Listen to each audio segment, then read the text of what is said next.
തിരുവചന സന്ദേശങ്ങൾ ശ്രവിക്കുന്നതിനായി ഭാഗ്യവചനധാര ഇന്ന് തന്നെ സബ്സ്ക്രൈബ് ചെയ്യുക. ദൈവം നിങ്ങളെ അനുഗ്രഹിക്കട്ടെ. ത്രിയേക ദൈവത്തിന്റെ വലിയ തിരുനാമത്തിന് മഹത്വം ഉണ്ടായിരിക്കട്ടെ. ഭാഗ്യവചനധാര ശ്രവിക്കുന്ന എല്ലാവർക്കും കർത്താവായ യേശുക്രിസ്തുവിന്റെ ധന്യനാമത്തിൽ സ്നേഹവന്ദനം. സങ്കീർത്തനങ്ങൾ 103:2 ഇപ്രകാരം പറയുന്നു: എൻ മനമേ യഹോവയെ വാഴ്ത്തുക, അവന്റെ ഉപകാരങ്ങൾ ഒന്നും മറക്കരുത്. പ്രിയമുള്ളവരെ, നാം എല്ലാവരും വിശ്വാസികളാണ്, പ്രാർത്ഥിക്കുന്നവരാണ്. നമ്മൾ പ്രാർത്ഥിക്കുന്നത് കൊണ്ടും അല്ലാതെയും ഓരോ ദിവസവും വിവിധ തരത്തിലുള്ള ദാനങ്ങളും നന്മകളും അനുഗ്രഹങ്ങളും ഉപകാരങ്ങളുമാണ് നമുക്ക് ഓരോരുത്തർക്കും ദൈവസന്നിധിയിൽ നിന്ന് ലഭിച്ചുകൊണ്ടിരിക്കുന്നത്. പലപ്പോഴും ലഭിച്ച അനുഗ്രഹങ്ങളെ നാം ഓർക്കാറില്ല. എന്നാൽ ലഭിക്കാത്തവയെക്കുറിച്ച് ദിവസവും പരാതി പറയുവാനും നാം മറക്കാറില്ല. ലഭിക്കാത്തതിനെ കുറിച്ച് ഓർത്ത് വിലപിക്കുമ്പോൾ ലഭിച്ച നന്മകൾക്ക് നന്ദി പറയാനും മറന്നുപോകുന്നു. നമുക്ക് ലഭിക്കുന്ന അനുഗ്രഹങ്ങളെല്ലാം ദൈവീകമായ അനുഗ്രഹമായി സ്വീകരിക്കുവാനും അവയ്ക്ക് നന്ദി പറയുവാനും നാം ബാധ്യസ്ഥരാണ് എന്ന കാര്യം 103-ാം സങ്കീർത്തനത്തിന്റെ 2-ാമത്തെ വാക്യത്തിലൂടെ സങ്കീർത്തകൻ നമ്മെ ഓർമ്മപ്പെടുത്തുകയാണ്. മനുഷ്യൻ ഒരു സാമൂഹ്യ ജീവിയാണ് എന്ന് നമുക്കറിയാം. പരസ്പര സഹായ സഹകരണങ്ങളില്ലാതെ മനുഷ്യന് ജീവിക്കാൻ സാധ്യമല്ല എന്ന് നമുക്കറിയാം.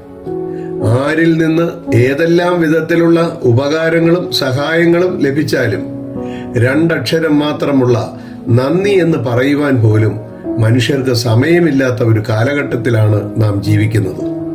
ആകയാൽ ഇളകാത്ത രാജ്യം പ്രാപിക്കുന്നത് കൊണ്ട് നാം നന്ദിയുള്ളവരായി ദൈവത്തിന് പ്രസാദം വരുമാറ് ഭക്തിയോടും ഭയത്തോടും കൂടി സേവ ചെയ്യണമെന്ന് എബ്രായ ലേഖനം 12:28 പറയുന്നു. ക്രിസ്തുവിന്റെ സമാധാനം നിങ്ങളുടെ ഹൃദയങ്ങളിൽ വാഴട്ടെ. അതിനല്ലോ നിങ്ങൾ ഏക ശരീരമായി വിളിക്കപ്പെട്ടിരിക്കുന്നത്. നന്ദിയുള്ളവരായും ഇരിപ്പീൻ എന്ന് കൊലോസ്യ ലേഖനം 3:15 പറയുന്നു. സങ്കീർത്തനങ്ങളാലും സ്തുതികളാലും ആത്മീയ ഗീതങ്ങളാലും തമ്മിൽ പഠിപ്പിച്ചും ബുദ്ധി ഉപദേശിച്ചും നന്ദിയോടെ നിങ്ങളുടെ ഹൃദയങ്ങളിൽ ദൈവത്തിന് പാടിയും ഇങ്ങനെ ക്രിസ്തുവിന്റെ വചനം ഐശ്വര്യമായി സകല ജ്ഞാനത്തോടും കൂടി നിങ്ങളിൽ വസിക്കട്ടെ. പൗലോസ് അപ്പോസ്തലൻ കൊലോസ്യർക്ക് എഴുതിയ ലേഖനം 3:16 നമ്മളെ ഓർമ്മപ്പെടുത്തുന്നു.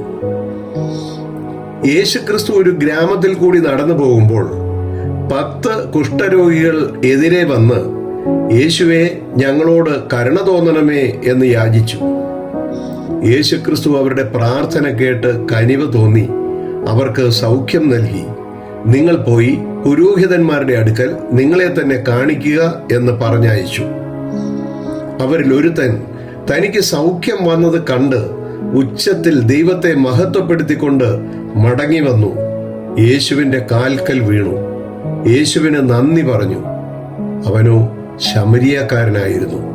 വിശുദ്ധ ലൂക്കോസിന്റെ സുവിശേഷം 17-ാം അധ്യായത്തിൽ വായിക്കുമ്പോൾ നമുക്ക് ഈ കാര്യങ്ങൾ മനസ്സിലാക്കുവാൻ സാധിക്കും.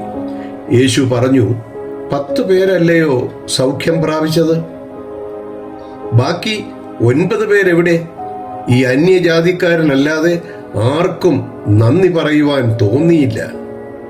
പ്രിയമുള്ളവരെ, ദൈവത്തിൽ നിന്നും മറ്റുള്ളവരിൽ നിന്നും ലഭിക്കുന്ന ഉപകാരങ്ങൾക്ക് നന്ദി പറയുവാനുള്ള മനോഭാവം എപ്പോഴും നമ്മളിൽ വളർത്തിയെടുക്കുവാൻ ദൈവം നമ്മളെ അനുഗ്രഹിക്കട്ടെ എന്ന് പ്രാർത്ഥിക്കുന്നു. നന്ദി, നമസ്കാരം.